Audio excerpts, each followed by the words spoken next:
अस्सलाम वालेकुम दोस्तों, नावल की नई किस्त पेश खिदमत है। अगर आपने अभी तक चैनल को सब्सक्राइब नहीं किया तो इसको सब्सक्राइब कर लीजिएगा ताकि हमारी हौसला अफजाई हो और मज़ीद अच्छे से अच्छे नावल आप तक पहुंच सकें। कुल 10 लोग हैं, हर एक के पास बंदूक है। जहां ने दूरबीन की मदद से दरबार का जायज़ा लेते हुए कहा। वो दोनों इस वक्त दरबार के आसपास के ऊंचे मकाम पर मौजूद थे। यहाँ होने का मकसद अंदर की सूरत हाल का जायज़ा लेना था। वीर ने उसे दूरबीन लेकर आंखों से लगाई। उनका साथी एक कमरे के बाहर खड़ा पहरा दे रहा था। जरूर वहाँ कुछ है। जाने आंखें सुकड़ी। हमें दीवार फैलाकर अंदर जाना होगा, पिछली तरफ से, बाकी हर तरफ पहरा। लेकिन ऐसे तो हम नज़रों में भी आ सकते हैं। वीर ने नफ़ी में सर हिलाकर कहा, हम में से किसी एक को उनकी नज़रों में आना होगा। ऐसा उनका ध्यान बटेगा। इसी मौका का फ़ायदा उठाकर दूसरा पूरी होशियारी से अंदर महफूज जगह छुप जाएगा। ऐसी जगह जहाँ से दोनों एक दूसरे से शर्तन बात कर सकें। हम इम्प्रेस है। मुझे तो लग रहा है कि तुम्हारा ताल्लुक भी किसी गैंग से है। जहाँ ने तीखी मुस्कुराहट से कहा। वीर के माथे पर बाल पड़े। उसने उसकी बात का जवाब देना है ज़रूरी ना समझा। जान की मुस्कुराहट गहरी हुई। हाँ, अब कलेजे में कुछ ठंड पड़ गई थी। हवा का जोर तेज़ हुआ तो वीर ने सर उठाकर आसमान की तरफ देखा। स्याह बादलों ने आसमान को पूरी तरह ढक दिया था। हल्के अंधेरे ने हर शय को अपनी लपेट में ले लिया था। बादल जोर आवाज से गरजे और बारिश की एक बूंद जहान के माथे पर गिरी। Are you ready? वीर ने जहान के आगे अपना हाथ किया। Yes I am. उसने वीर के हाथ पर अपना मजबूत हाथ रखा। दोनों ने आजम से एक दूसरे की आंखों में देखा और ढलान से नीचे उतरने लगे। दूर खलाओं में घुरती अनाज यकदम चौंकी। उसने वीर को दीवार फलांगते हुए देख लिया था। फात जज्बा से उसने अपने कांपते होंठ भींचे। बहुत मुश्किल से उसने चेहरे पर उभरने वाले तासुर को नॉर्मल किया। वीर ने ज़मीन पर कदम रखते अपनी कमीज में मौजूद हथियारों को अंदाजे से चेक किया। जहां दीवार से जरा सा झांक रहा था उसने वीर को अंगूठा दिखाया। वीर ने सर को खाम दिया और जानबूझकर खंबे से टकरा गया। खामोशी में इर्तियाज पैदा हुआ तो नकाबपोश फौरन अलर्ट हो गया। Robert, right now. Yes sir. बास के हुक्म पर एक नकाबपोश जिसका नाम रॉबर्ट था बंदूक की नाल सीधी किए पिछली जानब चला गया जहाँ से आवाज़ उभरी थी। वीर को देखकर उसने बंदूक उस पर तान ली। वीर ने डरने की एक्टिंग करते फौरन हाथ फिजा में बुलंद कर दिए। जहां ने उसकी एक्टिंग को सराहते अबरू उठाया। रॉबर्ट इतिहास से आगे बढ़ा और वीर को कंधे से पकड़कर आगे धकेला। ऐसे सलूक पर वीर ने दांत पीसे। Sir, this man was found there. Sir, वहाँ ये शख्स था। रॉबर्ट ने उसे ज़मीन पर धकेल कर कहा। वीर ने ज़मीन पर दोनों हाथ रखकर अपने आप को जख्मी होने से बचाया। तुम कौन हो बताओ? जिनसे के आदमी हो ना?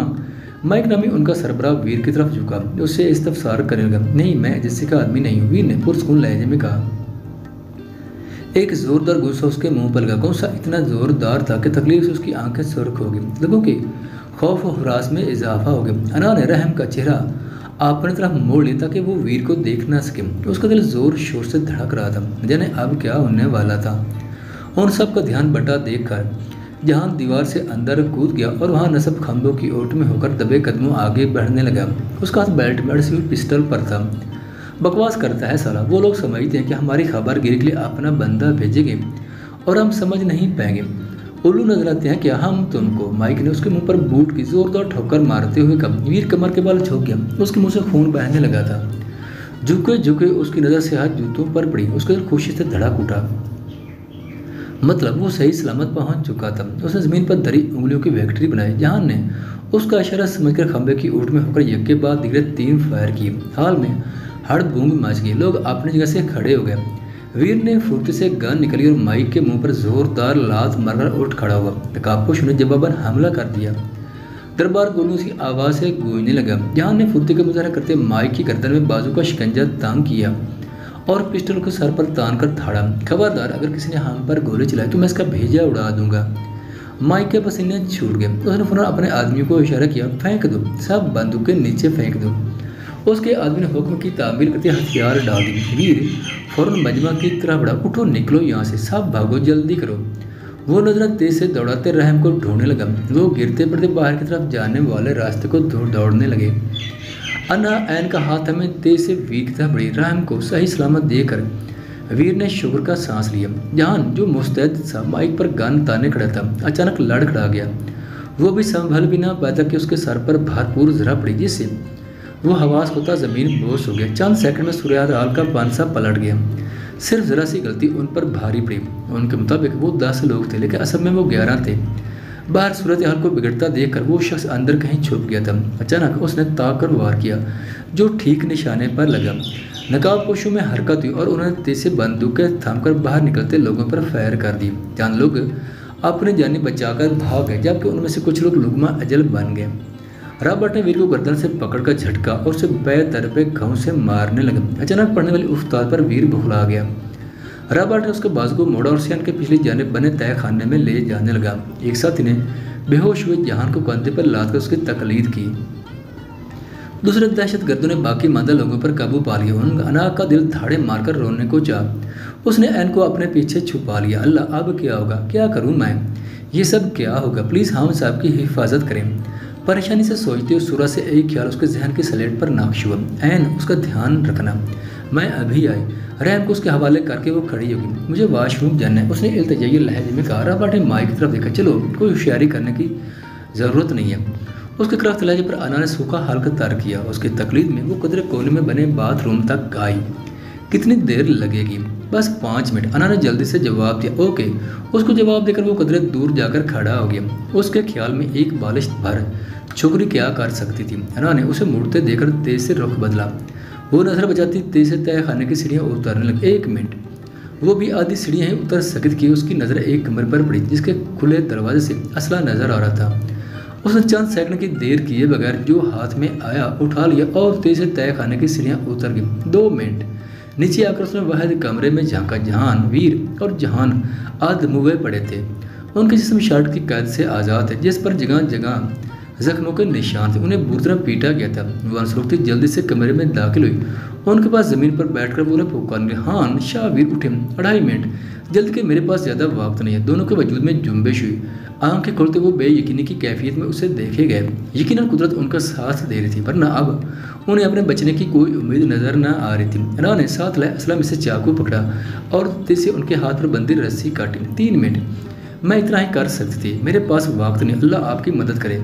वो तेज से बाहर की तरफ भागी और तय खाने की सीढ़ियाँ चढ़ने लगी। 4 मिनट। रॉबर्ट ने वक्त देखा, 5 मिनट होने वाले थे। उसने अपना रुख बाथरूम की तरफ किया।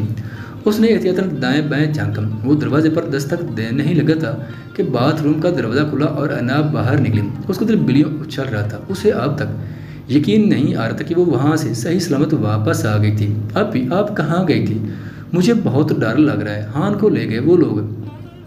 सब मेरी वजह से हुआ, ना मैं आती और ना वो। शाश, ठीक है ना, मैं भी उनको देख कर आई हूँ। अना ने सरगोशी में कहा। एन की आंखों की बुझी जूत फिर से जलने लगी। सच कह रही हैं आप उन तक पहुंची कैसे? उसने भी सरगोशी में पूछा। बाद में बताऊंगी, अना ने कहते हुए रहम को थाम लिया, जो रोते रोते सो चुका था। रॉबर्ट, माइक ने खामोश बैठे रॉबर्ट को पुकारा, जो अजीब से अंदाज में बैठा हुआ था। उसके जवाब न देने पर उसने उनका शाना थपथपाया तो वो एक तरफ को लुढ़ा गया। माइक चौंक गया। उसने बाकी साथियों पर नजरें दौड़ाई तो सब भी खंभों से टेक लगाए बैठे थे। उनकी आंखों की पुतलियां एक ही नुक्ते पर जमी हुई थी। उसने तेज से आगे बढ़कर उन्हें हिलाया तो सब एक तरफ को लुढ़कते गए। किसी अनहोनी का एहसास होते उसने बेल्ट पर बंदूक निकालने के लिए हाथ रखा ही था कि एक गोली उसके दाएं कुंपटी को छूती बाएं से निकल गई। खून फुआरे के साथ उसके सर से निकला और वो कटी डालकर माने जमीन बेहोश हो गया। उफ तुफ है हम पर। बांस भी टपक गया। अपन लोग निकलते हैं, नहीं तो ये साले काल के लौंडे अपन के भी ऊपर की फ्लाइट करवा देंगे। वो और जलोल हुर्री में बाहर से झांकते हुए अपने साथी से बोला। वो ऊपर से एक अहम पैगाम लेकर आया था, लेकिन यहाँ तो काया ही पलट गई। रुक तो इधर, इन सालों को ऐसे ही तो नहीं छोड़ेगी। मैं अभी आया। वीर और जान जल्दी से उनके पास पहुंचे तो ठीक हो। एन की आंखें छलकने को बेताब। साथ ही उसकी नज़र अना पर पड़ी। अना को देखकर वो बहुत हैरान हुआ। जान, तुम निकलो जल्दी यहाँ से, अभी भी खतरा हो सकता है। वीर ने रहम को थाम कर कहा। जान ने सर हिलाकर अना की तरफ देखा। तुम? हाँ, मैं जानता हूँ उनको, मैं ड्रॉप कर दूंगा। वीर के कहने पर जान ने खामोशी से अना की ओर देखा, जो नजरें चुरा गई। चलो, एन का बाजू थाम कर वो जल्दी से बाहर निकला। चलें आप भी, जल्दी करें। वीर तफक्कुर से अना को देखकर बोला। अचानक बीप बीप की आवाज़ पर वो चौंके। एक ख्याल सूरज से दोनों के जहन में उभरा। ओ नो, जल्दी करें। वो रहम को लिए बाहर लपका। अना कहाँ है? जान के पूछने पर उसने सूरज से पीछे देखा। उसका दिमाग भाग से उड़ गया। उसे पकड़ो। रहम को एन के हवाले करके वो अंधाधुंध दौड़कर अंदर गया। अना कहाँ हो तुम? वो पूरी कुव्वत से दौड़ा। मम। एक कमरे से आवाज़ ऊपर का मालूम होगी। वो दीवाना वार दौड़कर कमरे के बाहर पहुंचा, जिसका दरवाज़ा बंद था। वो अपने पैर से दरवाजे पर ठोकरें मारने लगा। अना ने अपने ऊपर झुके शख्स को पीछे धक्का दिया। शाहवीर, वो पूरी कुव्वत से चीखी। उस शख्स ने अना के मुंह पर अपने भारी हाथ रखा और उसका अबाया उसके बदन से जुदा कर दिया। वो तेज से नफे में सर हिलाने लगी। वीर ने एक भरपूर ठोकर दरवाजे पर मारी जिससे दरवाजा टूट गया। वो अंदर आया और उस शख्स को अना के ऊपर से हटाकर पीटने लगा। उसे एक कोने में धक्का देकर वो अना की तरफ मुड़ा। कम मान, स्टैंड अप। उसने अपना हाथ अना की तरफ बढ़ाया। अना ने आंसू भरी आंखों से नफे में सर हिलाया। उसमें उठकर चलने की हिम्मत न रही थी। जाएं जाएं यहाँ से, वो चीखी। वीर ने एक सेकंड की देर किए बगैर उसे बाजू में उठाया और पूरी रफ्तार से उसे थमे बाहर की तरफ भागा। उस कदम चौकड़ से बाहर पड़ा ही तक एक जोरदार धमाके की आवाज़ गूंजी। वीर अना समेत कई फुट दूर जा गिरा। ऐन और जहान दौड़कर उनकी तरफ आए। अना तकलीफ साफ करते जमीन पर सीधे लेट गई। जहान ने वीर को सहारा देकर बिठाया जिसका जिस्म बेहद जख्मी हो चुका था। जख्मी वो खुद भी था। शर्ट की कैसे आज़ाद, दोनों को जिस्म पर तशद्दुद के निशान थे। अब भी उठे, ऐसे क्यों लेटी हैं? ऐन उसे देखकर रोने लगी। मामा, रैम की मासूम पुकार पर वो ढीनों आंसू जब्त करती उठ बैठी। सस, दर्द की लहर उसके पूरे जिस्म में दौड़ गई। अना ने रैम को थामकर सीने में बींच लिया। अगर तुम्हें कुछ हो जाता तो मैं क्या करती? वो इर्द गिर्द से बेनियाज सिसकने लगी। जहान एक गहरी नज़र वीर पर डालकर ऐन की तरफ पलटा। तुम ठीक हो? और यही उसका जवाब दे गया। वो जहान के बराना सीने से लगी भला करने लगी। मुझे मारा उन्होंने, सर पर भी चोट लगी है। वो बहुत बुरे थे। उन्होंने मेरे मुंह पर थप्पड़ मारा। वो उसके ऊपर बाजू हैल के चेहरा ऊंचा करके उसे देखती करब से बताने लगी। जहां ने उसके सूजे गाल को झाप से देखा। इर्द गिर्द की परवाह किए बगैर उसने नीचे झुककर ऐन के गाल को चूम लिया। ऐन झुझक कर दूर हुई। अना ने चंबे से उन दोनों को देखा। दिल में सर उठाते सवालों को नज़रअंदाज करके वो उठ खड़ी। अब हमें चलना चाहिए। उसने वीर को देखकर कहना चाह कि उसे शर्टलेस देकर नजरें झुका गई। हम ओके, थैंक तुम्हारी मदद के लिए। वीर ने जान से मुसाफिया किया। Thank you too. हल्की मुस्कुराहट चेहरे पर जाकर वो ऐन को लिए वहाँ से निकलता चला गया। अना रहम को सीने से लगाए खड़ी थी। लाए मुझे पकड़ा दे, मैं जानता हूँ आप भी जख्मी हैं। अना ने नजर झुकाते नफी में सारी लाया। वो बगैर अबय और नुकाब के उसके सामने बेहद शर्मिंदगी महसूस कर रही थी। मेरा अबाया। उसके कहने पर वीर बात समझ गई। चले आगे जाकर शायद बंदोबस्त हो जाए। अना आहिस्ता आहिस्ता चलने लगी। वो के पीछे, वीर उसके पीछे उसके छोड़े हुए कदमों के निशान पर अपने कदम रखने लगा। थोड़ी दूर जाकर उन्हें एक मकान का दरवाज़ा बजाया। एक बूढ़ी औरत ने दरवाज़ा खोला। कौन? क्या आप हमारी थोड़ी मदद कर सकती हैं? वीर ने शायस्तगी से कहा। बूढ़ी औरत ने दोनों को सारता पैर घुरा। ये कौन है साथ? उन्होंने अना की तरफ इशारा किया। ये बीवी है मेरी।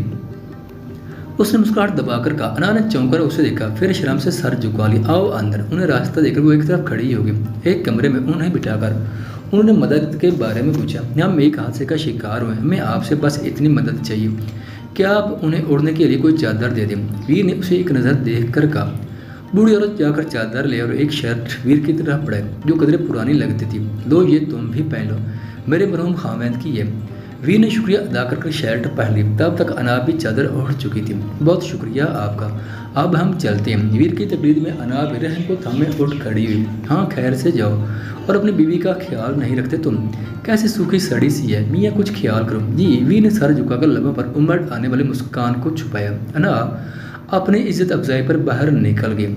शाफी ने एक रक्षा रुका, तीनों उसमें सवार हो। क्या जरूरत थी उनसे झूठ बोलने की? अना ने उसे तीखी नज़रों से देख कर कहा। हाँ, तीखी भी है। वीर ने उसकी आंखों में झमका। कौन सा झूठ? अना का पारा चढ़ा।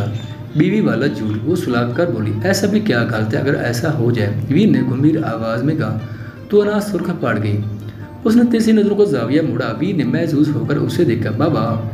रहम ने वीर के गाल पर हाथ रखकर उसे अपनी तरफ मुतवज्जा किया। जी बाबा की जान। बाबा अंकल माला मामा तो बाबा अंकल ने मामा को मारा जोर से। अना ने करब से आंखें बिंची। वीर ने दुख से उसे देखा। आई एम सॉरी, मैं जल्दी नहीं पहुंच सका।